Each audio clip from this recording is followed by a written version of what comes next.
నమస్కారం. జాగృతి టీవీ ప్రేక్షకులకు సుస్వాగతం. పశ్చిమాసియాలో జరుగుతున్న యుద్ధం ప్రపంచవ్యాప్తంగా కలకలం రేపుతోంది.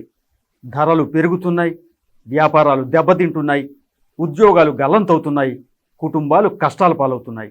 ఇంకా అనేక రకాల ఆందోళనలు, బాధల మధ్య చాలా చోట్ల పరిస్థితులు అల్లకల్లోలంగా మారిపోతున్నాయి.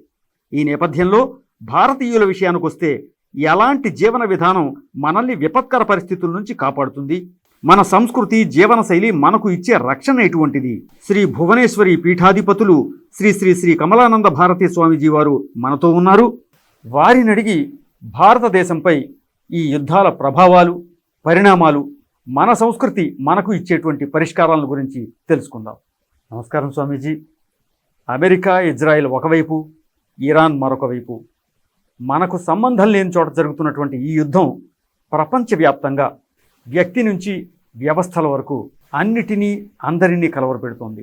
ప్రస్తుతం కావచ్చు, భవిష్యత్తులో కావచ్చు, ఇలాంటి పరిస్థితిని సమర్థవంతంగా ఎదుర్కోవడానికి మనం ఏం చేయాలి?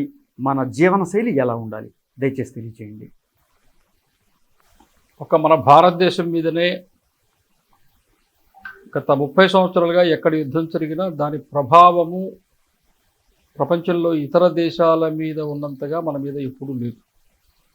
అది ఇరాక్తో యుద్ధం కావచ్చు, లేదా గత 2 సంవత్సరాల నుంచి జరుగుతుండే యుక్రెయిన్ రష్యా యుద్ధం కావచ్చు, లేదా ఆఫ్ఘనిస్తాన్ అలజడి కావచ్చు. గల్ఫ్లో ఎప్పుడూ శాంతి లేదు, కానీ దాని ప్రభావము అక్కడ ఉండేటువంటి దేశాలు లేదా యూరోప్ దేశాల మీద ఉంది. భారతదేశం మీద మాత్రమే దాని ప్రభావం ఎప్పుడూ లేదు. దానికి కారణం ఏంటంటే, మన దేశం యొక్క రచన వేల సంవత్సరాలుగా స్థిరమైనటువంటి సమాజం ఎలా ఉండాలా అన్నదానికి తగ్గట్టుగా నిర్మాణం చేసి పెట్టారు.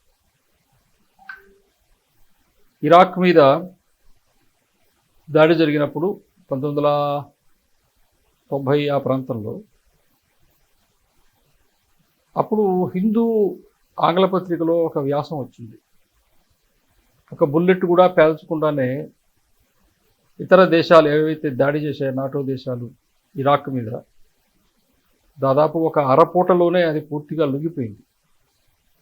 అంటే దాని దగ్గర ఏదో అణు సామర్థ్యం ఉందనే ఇంకా ఏదో ప్రచారం చేశారు, కానీ వాళ్ళ దగ్గర ఏమీ లేదు.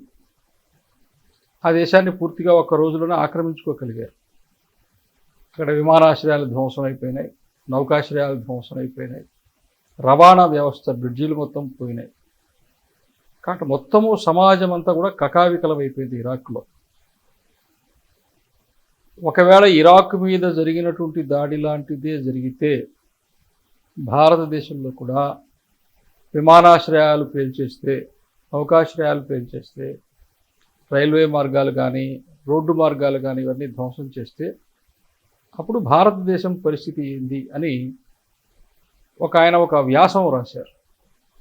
దాంట్లో ఆయన ఏమి రాశారంటే, ఇవన్నీ ధ్వంసం అయిపోయిన తర్వాత కూడా ఒక 3-4 సంవత్సరాల పాటు ఏ గ్రామానికి ఆ గ్రామము స్వావలంబనతోటి వాళ్ళంతటా వాళ్ళు అక్కడికక్కడే ఉత్పత్తి చేసుకునే ఆహారము మిగతావి జీవించగలరు తప్ప, ఇరాక్ లాగా ఇంకొక దేశంలాగా ఒక శిథిలమైనటువంటి సమాధుల మాదిరిగా ధ్వంసమైపోయినటువంటి పరిస్థితి భారతదేశానికి లేదు అని చెప్పి ఒక వ్యాసం రాశారు. కాబట్టి మన గ్రామీణ వ్యవస్థ చాలా బలోపేతమైంది. అన్ని ఉత్పత్తులు గ్రామాల్లోనే వస్తాయి. వస్త్రాల దగ్గర నుంచి, ఆహార ధాన్యాల దగ్గర నుంచి మిగతావన్నీ కూడా గ్రామాల్లో ఈ రోజుకి మనం అన్నీ తయారు చేసుకుంటాం, ఉత్పత్తి చేసుకుంటున్నాం, పండించుకుంటున్నాం. కాబట్టి మిగతా దేశాల్లాగా మనం బెంబేలు పడిపోయి, ఇప్పుడు కూడా చూడండి, గత 4-5 సంవత్సరాలుగా చూస్తే ఇతర దేశాల్లో పెట్రోల్ కానీ మిగతా అన్ని ధరలు పెరిగాయి. యూరోప్ దేశాల్లో కావచ్చు, మన చుట్టుపక్కల ఉండేటువంటి దేశాల్లో కూడా మన దేశంలో ఉండేదానికంటే ఎక్కువ ధరలే ఉన్నాయి. పెట్రోల్ కావచ్చు, డీజిల్ కావచ్చు, మిగతా అనేక రకాల వస్తువులు మనకంటే ఎక్కువ ధర పెట్టి కొనుక్కుంటున్నారు. భారతదేశంలో మాత్రమే ఆ యుద్ధం సంబంధించినటువంటి ప్రభావం పడకుండా మనం చాలా కాపాడుకోగలిగాం. మన కేంద్ర ప్రభుత్వం ఆ రకమైనటువంటి వ్యవస్థను జాగ్రత్తగా ఇక్కడ సంతులనంతో తీసుకుని వస్తున్నది. కాబట్టి ఇతర దేశాల మీద ఉన్నంతటి యుద్ధ ఒత్తిడి మన దేశం మీద లేదు. అయితే పాకిస్తాన్తో యుద్ధం జరిగినప్పుడు లాల్ బహదూర్ శాస్త్రి గారు అప్పుడు జాతికి ఒక పిలుపునిచ్చారు, అందరం ఒక పూట భోజనం మానేద్దాం అని చెప్పి. దానికి కారణం ఏంటంటే అప్పటికి మనకు ఆహార ధాన్యాల కొరత ఉంది. ఆహార ధాన్యాలకు సంబంధించి మనకి ఏమంటాం సమృద్ధి లేదు. అందువల్ల మన దేశంలో ఉండేటువంటి నిల్వలు త్వరగా కరిగిపోతాయి. అందువల్ల తిండే లేని పరిస్థితి వస్తుంది. అందువల్ల ఒక పూట మనం తిండి మానేద్దాం అని చెప్పారు. దానివల్ల యుద్ధం ఎన్ని రోజులు ఉంటుంది, దాని తర్వాత ప్రభావం ఏమిటి, పంటలు ఎప్పుడు పండుతాయి, ఇవన్నీ లెక్కేసుకొని చెప్పారు. ఈరోజు పరిస్థితి ఏంటంటే మనకు ఆహార ధాన్యాల ఉత్పత్తి బాగా ఉంది. 4-5 సంవత్సరాల దాకా కూడా మనకు ఆహారం ధాన్యాలు ఇబ్బంది లేదు. కాబట్టి ఇప్పుడు ఏం చేయాలనంటే కూరగాయలు ఇటువంటివి ఏవైతే గ్రామీణ వ్యావసాయికంగా రైతులు గ్రామీణ ఆర్థిక వ్యవస్థకు ఇబ్బంది కలగకుండా ఇప్పుడు చేయాల్సింది మైనేడింగ్. అది ఇప్పుడు ఎక్కువ తినాలా, ఎక్కువ కూరగాయల వినియోగము, లేకపోతే గ్రామీణ ఉత్పత్తుల వినియోగము, మన సమాజానికి నేరుగా రూపాయి ఏ రకంగా అందుబాటులోకి వస్తుందో అక్కడ ఒక రూపాయి వినియోగించటం, ముఖ్యంగా మన రూపాయి ఎక్కడ మనకు నష్టం చేకూరుస్తుందో ఇతర దేశాల నుంచి దిగుమతులయ్యే వస్తువుల్ని కొనకుండా ఉండటం, వాటి మీద మనం కొంత నియంత్రణ మనకు మనమే తీసుకోవటం, ఆ డబ్బులను మన సమాజంలో ఉండేటువంటి వాళ్ళకి అందజేసే పద్ధతిలో వాటిని ప్రోత్సహించటం, ఈ విధంగా ఇప్పుడు ఉండేటువంటి యుద్ధం వాతావరణము దాని ప్రభావము మన సమాజం మీద పడినట్టయితే, నేను ఎందుకు ఈ మాట అంటున్నానంటే యుద్ధం జరుగుతోంది, దాదాపు ఈ క్రూడ్ ఆయిల్ తీసుకొచ్చేటువంటి ముడి ఇంధనం తీసుకొచ్చేటువంటి మార్గం మూసివేయబడింది.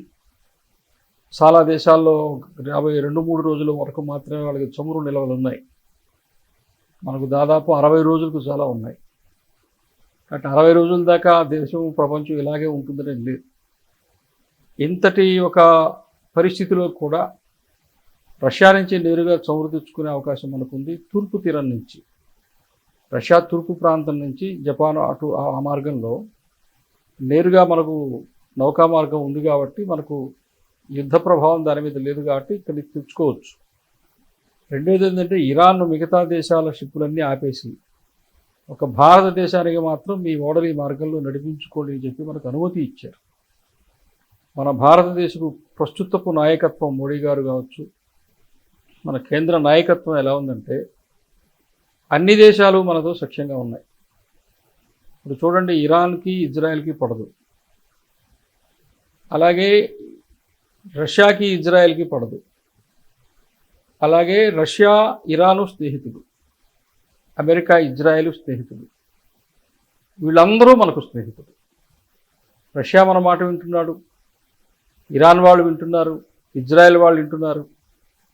ఒక అమెరికా మాత్రం అబద్ధాలు చెప్పడం అనేది బహుశా భారత రాజకీయాలు కొన్ని రాష్ట్రాల్లో వాళ్ళు మరి నేర్చుకున్నారేమో తెలియదు. ఇక్కడ చెప్పినట్టే వాళ్ళు అబద్ధాలు చెప్పొచ్చని కొంతమంది ఇక్కడ అబద్ధాలు చెప్తున్నారు, చాలామంది అబద్ధాలు చెప్తున్నారు. ఇక్కడ ప్రధానమంత్రి ఏం చేయలేదు, అమెరికాకు లొంగిపోయినాడు, ఇట్లాంటి మాటలు వస్తున్నాయి.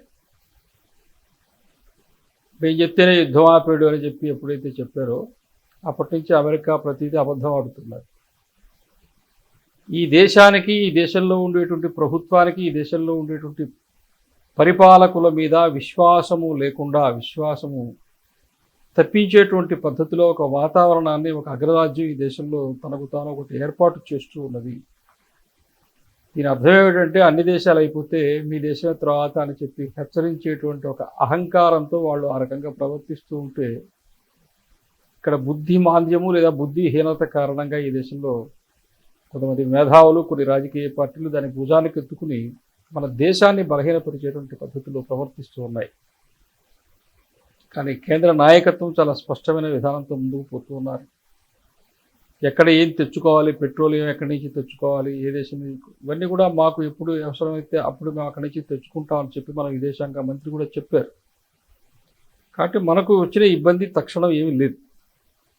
యుద్ధం కూడా బహుశా కొద్ది రోజుల్లో సమస్య పోతుంది. తిరిగి మరలా ఈ రాకపోకలు, ప్రయాణాలు ఇవన్నీ ప్రారంభమైపోతే దీని ప్రభావం మన మీద పెద్దగా ఉంటుందని నేను అనుకోవట్లేదు. కాబట్టి నెమ్మదిగా మన దేశానికి యుద్ధం అయిపోయిన తర్వాత కూడా సబ్సిడీ మీద పెట్రోలియం ఇచ్చేటువంటి దేశాలు పెరుగుతాయి. చివరికి ఇరాన్ కూడా సబ్సిడీతో మనకు పెట్రోలియం ఇచ్చేటువంటి పరిస్థితి వస్తుంది. ఎందుకంటే అంతా ధ్వంసం అయిపోయిన తర్వాత ప్రజాస్వామ్యం ఉన్నప్పుడు, ఆఫ్ఘనిస్తాన్లో ప్రజాస్వామ్య ప్రభుత్వం ఉన్నప్పుడు ఆ దేశంలో రోడ్లు వేయడం కావచ్చు, ప్రభుత్వ భవనాలు కావచ్చు, పాఠశాలలు కావచ్చు నిర్మాణం చేసింది. మొత్తం అక్కడ ఆ దేశాన్ని నిలబెట్టేటువంటి ప్రయత్నం మన భారతదేశమే చేసింది. తాలిబాన్లు వచ్చిన తర్వాత కూడా వాళ్ళు భారతదేశంతో ఉండేటువంటి స్నేహాన్ని కొనసాగిస్తున్నారు తప్ప మనకు బాగా సన్నిహితమైన దేశంగా మారిపోయారు. రేపు ఇరాన్ కూడా నమ్మదగినటువంటి మిత్రుడిగా ఒక భారతదేశమే వాళ్ళకి కనబడుతుంది.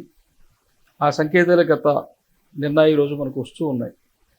గతంలో ఎప్పుడో ఇచ్చినటువంటి ఒక వక్తవ్యము గత 3000 సంవత్సరాలుగా సాంస్కృతికమైన సంబంధము కలిగి ఉన్నటువంటి మన ఇరు దేశాలని చెప్పి ఆ దేశాలకు సంబంధించినటువంటి నాయకులు చెప్పటం. కాబట్టి భారతదేశం అనేది ఇది విశ్వానికి మిత్రుడు మనమే. కాబట్టి ఎవరైనా మనకు స్నేహితులుగా ఉంటారు తప్ప పనిగట్టుకుని కోరుకుని శత్రుత్వాన్ని కోరుకునేటువంటి అంతటి మూర్ఖులు మొత్తము ప్రపంచంలో ఏ దేశము దేశ నాయకత్వం ఉండదు అని నేను అనుకుంటున్నాను. ఈ బుకాయింపులు, ఈ హెచ్చరికలు, ఈ అబద్ధాలు ఇవన్నీ తెలిపోతాయి. వెరసి గతంలో 2 పక్షాలంటే అగ్రరాజ్యాలు అనేటువంటిది అమెరికా, రష్యా అని ఎట్లయితే మిగిలిందో రాబోయే రోజుల్లో భారతదేశము ప్రపంచము అనే స్థితిలో వాళ్ళుగా ఒక వాతావరణాన్ని తయారు చేసి ప్రపంచ నాయకత్వాన్ని భారతదేశం చేతిలో పెట్టే దిశగా ఇదంతా సాగుతూ ఉన్నదని చెప్పి నేను అనుకుంటూ ఉన్నాను. బట్ అన్ని దేశాలు ఆర్థికంగా వెనకబడిపోతున్నాయి. సామాజికంగా అనేక సమస్యలు ఆయా దేశాల్లో, అనేక ఇబ్బందులు, జనాభా నిష్పత్తి మారిపోవడంతో జాతీయతే ప్రశ్నార్థకంగా మారుతుంది. యుద్ధంలోకి దిగినటువంటి దేశాలన్నీ ఆర్థికంగా పూర్తిగా విచ్ఛిన్నమైపోతూ ఉన్నాయి. ఇవి ఏవీ సంబంధం లేకుండా ఆర్థిక ప్రగతిలో స్థిరంగా కొనసాగుతున్నటువంటి ఏకైక ఆర్థిక వ్యవస్థ ప్రపంచంలో భారతదేశం ఒక్కటే. కాబట్టి మన దేశానికి ఏ విధమైనటువంటి ఇబ్బంది లేదు. మనం ప్రపంచాన్ని కాదు, మనం మన దేశాన్ని అర్థం చేసుకోవాలి, మన సమాజాన్ని అర్థం చేసుకోవాలి. తగిన విధంగా మనల్ని మనం మార్చుకుని జీవించే జీవన శైలిని మనం తీసుకోవాలి. దానికి స్వదేశీ ఉత్పత్తులు ఏం తక్కువ కాదు. మన దేశంలో ఇప్పుడు అన్నీ ఉత్పత్తి జరుగుతూ ఉన్నాయి. ఏది ఎంతవరకు వాడుకోవాలో దాన్ని తీసుకోవటం, ముఖ్యంగా సౌర విద్యుత్తును పెంపొందింపు చేసుకోవాలి. రాబోయే రోజుల్లో చమురు దొరకపోవచ్చు, లేకపోతే వర్షాలు కురవకపోవచ్చు. సూర్యుడైతే వెలుగులు ఇస్తూనే ఉంటాడు. కాబట్టి ఇళ్ల మీద సౌరశక్తిని కనుక ప్రోత్సహించినట్టయితే యుద్ధ మేఘాలు ఇవన్నీ వచ్చినా కానీ సమాజం అతలాకుతలమైనటువంటి పరిస్థితి లేకుండా, ఇప్పుడు గ్యాస్ రాలేదనుకోండి, అదే మన దగ్గర కనుక సోలార్ విద్యుత్ ఉంది, వెంటనే వంట చేసుకోవచ్చు. ఏది జీవనం ఆగదు. కాబట్టి ఇట్లాంటివి ఏవేవి చేయవచ్చు, ప్రకృతి నుంచి వచ్చేటువంటి ప్రసాధనాలను ఉపయోగించుకొని మన భారతీయమైన లేదా హిందూ జీవన విధానంలో ఉండేటువంటి మన జీవన విధానమే స్వదేశీయమైనది. ఆ స్వదేశీయమైన జీవన విధానాన్ని గుర్తు చేసుకుంటూ కనుక ముందుకు సాగితే మన దేశానికి ఇదేమి అసలు సామెత ఉంటుంది, ఊరు మీద ఊరు బండ, కరణం మీద కాసు పడదని. ప్రపంచం అంతా వాళ్ళ ఇబ్బందులు వాళ్ళకున్న భారతదేశాన్ని అవేమీ తాకలేవు, స్పృశించలేవు, దాని ప్రభావం ఉండదు. మనం భయపడవలసిన అవసరం లేదు. మొదటిది, మన భారతదేశము చాలా సమర్థవంతమైనది, శక్తివంతమైనది. రెండవది, మనల్ని పరిపాలించేటువంటి నాయకత్వము సమర్థవంతమైనది, శక్తివంతమైనది. కాబట్టి మన దేశం స్థిరంగా ముందుకు సాగుతుంది. స్వామీజీ, మన గ్రామాలే మనకు శక్తి కేంద్రాలు, రక్షణ కవచాలు అనేటువంటి ఒక మంచి విషయాన్ని మీరు తెలియజేశారు. కానీ నేటి యువతరం ఐటీ ఉద్యోగాలకే అత్యధిక ప్రాధాన్యతనిస్తూ మన సంస్కృతికి దూరం అవుతున్నట్టు తెలుస్తోంది. ఈ పరిస్థితిని మనం ఎలా సరిదిద్దుకోవాలి, ఏ విధంగా ముందుకెళ్ళాలి? మొదటి విషయం ఏంటంటే, చదువుకున్న వాళ్ళందరూ ఐటీ రంగానికి రావటం లేదు, అంతమంది చదువుకోవటం లేదు. చదువుకుని వేరే వృత్తులు చేసుకుంటుండే వాళ్ళు ఉన్నారు, వ్యాపారాలు చేస్తున్నారు, ఈ భవన నిర్మాణ కార్మికులుగా పనిచేస్తున్నారు. కాబట్టి రకరకాల ఉద్యోగాలు లేకపోతే వాళ్ళ జీవనోపాధి వాళ్ళు వెతుక్కుంటున్నారు. ఇప్పుడు సంబంధించినటువంటి విషయం, దానికి కొంచెం ఉన్న ప్రమాదం ఏమిటంటే, ప్రత్యేకించి హిందువులు సంతానాన్ని కనటం అనేసారు. ఉన్న ఒక్క కొడుకు గ్రామం నుంచి చదువుకుని అతను ఐటీకి వెళ్తాడా, లేకపోతే ఇంకొక ఇంజనీర్ గానో, లేకపోతే ఇంకొక రంగానికి పోతాడా, లేదా తట్టాబుట్ట పట్టుకొని కూలి పని చేస్తాడా? ఐటీ దగ్గర నుంచి కూలి పని చేసేవాడి దాకా ఎవ్వరూ కూడా గ్రామంలో ఉండటానికి ఇష్టపడటం లేదు. ఒకటి. రెండోది ఏంటి, అక్కడ అంత ఆర్థిక వ్యవస్థ లేదు. ఉదాహరణకి ఇక్కడ ఒక జత బట్టలు కనుక మీరు ఇస్త్రీ చేయించుకుంటే 25 రూపాయలు ఇస్తారు. గ్రామంలో 5 రూపాయలు దాటి ఇవ్వలేరు. ఇక్కడ మీరు కనుక క్షౌరం చేయించుకుంటే 200, 300, 500 ఇస్తారు నగరంలో. గ్రామంలో ఇప్పటికీ 10, 25 కంటే మించి ఇచ్చేటువంటి ఆర్థిక శక్తి అక్కడ వాళ్ళకి లేదు. అందుకని ₹1 సంపాదించుకోవాలంటే ఈరోజు ఏం కనపడుతుందంటే నగరాలు కనపడుతున్నాయి. హైదరాబాదు, బెంగళూరు, పూణే, బొంబాయి, చెన్నై ఇట్లా. ఇవి కాకపోతే కనీసం జిల్లా కేంద్రాలు కనపడుతున్నాయి. గ్రామంలో రూపాయి పుట్టడం కష్టంగా ఉంది. ఎందుకంటే గ్రామీణ ఉత్పత్తులకి ఆదరణ లేదు. వ్యవసాయ రంగం కుదేలైపోయింది. వ్యవసాయం చేసేవాళ్ళు వేరే పని చేయటం చేత కాని వాడు మాత్రమే వ్యవసాయం చేస్తున్నారు. వ్యవసాయంలో ₹1 మిగిలించుకోగలను, నేను కారు కొనుక్కోగలను, బంగాళా కట్టుకోగలను, నా కూతురు పెళ్లి బాగా చేసుకోగలను అని ఆ విశ్వాసంతో ఎవ్వరూ 1 ఎకరం పొలం దున్నటం లేదు. ఇంకా నేను ₹1 పెట్టుబడి పెట్టి వేరే వ్యాపారం ఏది చెయ్యలేను, నాకు చేత కాదు, సాధ్యం కాదు అనుకున్నవాడే గ్రామంలో ఉన్నాడు. కాబట్టి సామాజికమైనటువంటి విషయాలు వాస్తవ రూపం ఏంటి దాన్ని మనం అవగాహన చేసుకోవాలి.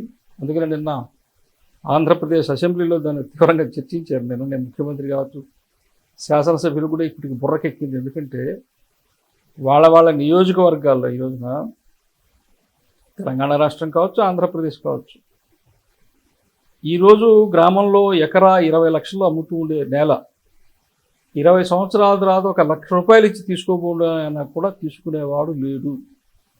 20 సంవత్సరాల తర్వాత హిందువులు గ్రామాల్లో ఉండరు, ఉన్న భూమిని కొనరు.